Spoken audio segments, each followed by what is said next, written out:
Okay, so Irv Gotti's brother, Chris Gotti, he sat down on a platform called Two Way.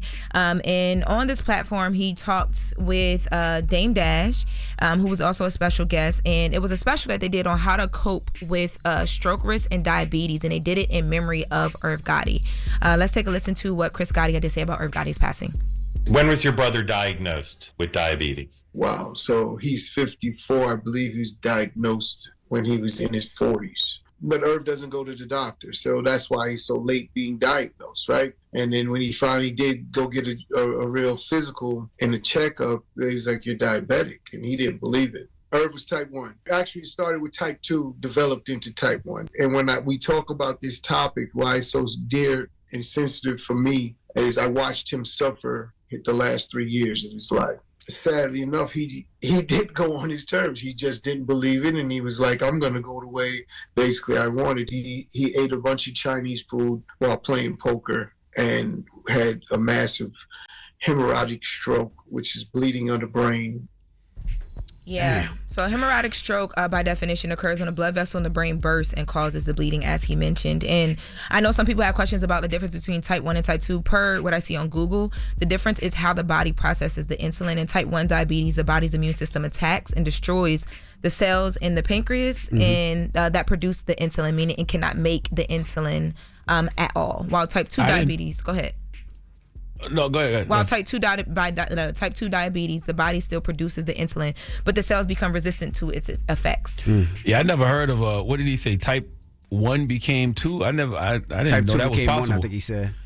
Yeah, I'm not a doctor. I don't know. I do know some people were disputing that as well. I don't know that. Yeah, I'm sure some doctors will correct him later. But, man, the biggest takeaway from what Chris Gotti said just now is that Irv Gotti didn't like to go to the doctor. We get on this radio all the time, and have been getting on this radio for years telling y'all, take y'all ass to the doctor. I don't care what it is. I done had prostate exams, colonoscopies, endoscopies, every single, cardiovascular test that you can think of. Salute to Dr. Puma and Soren Medical.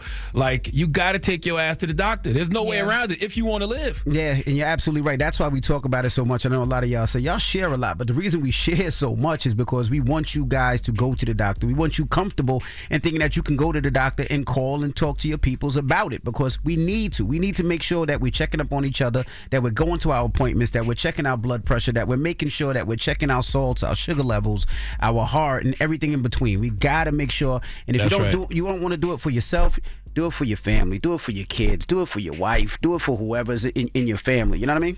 Yeah. I gotta have so many people die over things that could possibly have been prevented if they just simply had went to the doctor.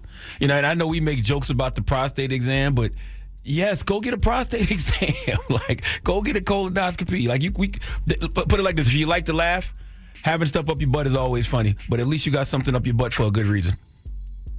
Okay. Okay. Great PSA. But somebody might like it up for that reason, another reason. But anyway, go ahead, continue on. Yeah. Shifting gears and places. Okay. Simon Guobadia. I always say his last name wrong, but that is the estranged husband of Portia Williams, who appeared on Real Housewives of Atlanta with her. We found out over the weekend that he was actually detained by ICE. So he is currently being held in the Stewart Detention Center in Lumpkin, Georgia. Somebody called ICE on him? Something happened. Something happened. Yo. They then came and got him. Now, he's a Nigerian philanthropist. And again, you guys remember him because he was on the show with her. He was at once married to the girl Fallon. Then he got with Portia. That was a whole storyline. And him and Portia have recently decided not to be together anymore. And there were conversations around why she decided to, go through a divorce with him. It was money conversations. And she said that she just found out that he wasn't exactly who he said he was in the beginning. And she didn't want any parts of it. And now we're seeing this happen as well, too.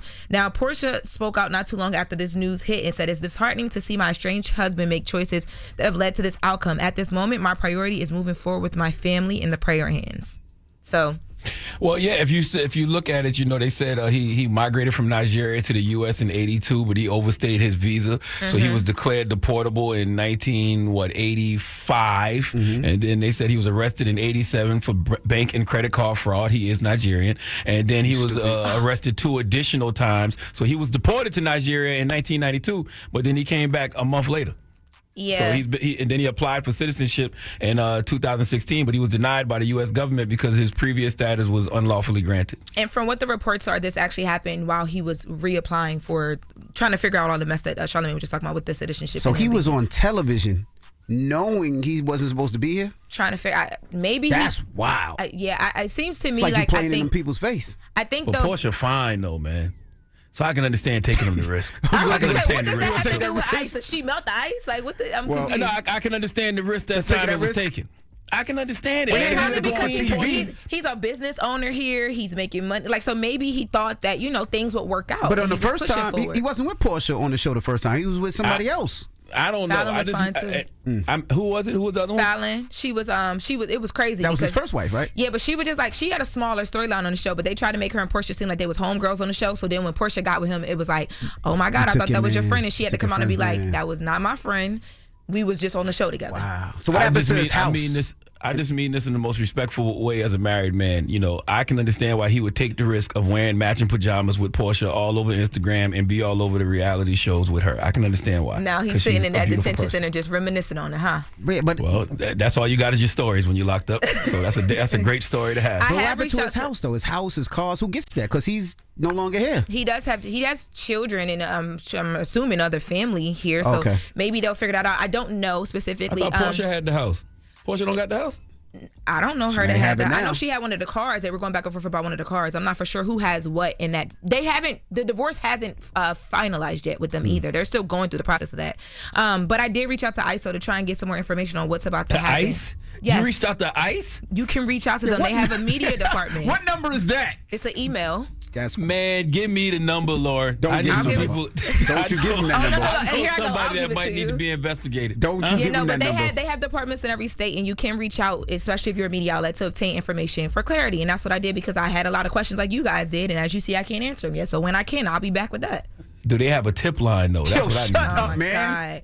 God. All right, y'all. Dang. You got one time. One more quick. Which should I go to? It's so much good stuff. Okay, so Wendy Williams, and you guys know that we've been keeping you up with Wendy Williams here at the Breakfast Club. Yesterday, I broke an exclusive. I spoke to Wendy Williams, and she says that she's back at square one, fighting for her life with next to nothing. So she's alleging that her guardian, Sabrina Morsi, has recently hired 4 high, top-notch attorneys to protect herself from Wendy Williams and also from Lifetime. So Wendy says this week she had to fire her current attorney. That was the black woman attorney that she was really excited about because this person wasn't appointed by the court. But she said that she had to fire her because things were not working out, and now she needs to assemble a legal team. So she's back at square one.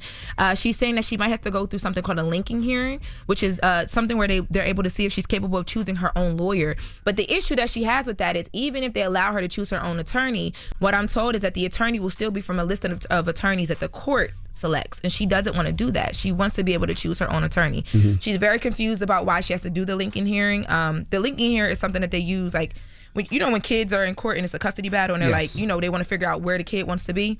They use that same type of interview that a judge does, but with the conservatee, like the person who's in a conservatorship. So she doesn't understand why she has to do that. She feels like she's proven that she's more than capable enough to make these decisions. So now she just wants you guys to know what's going on. So she wanted us to let you guys know that she's trying to figure it out all over again, attorney-wise at this point. All right. Well, thank you for that, Jess with the Mess. Lauren? Thank you. Wake that ass up. In the morning. The Breakfast Club.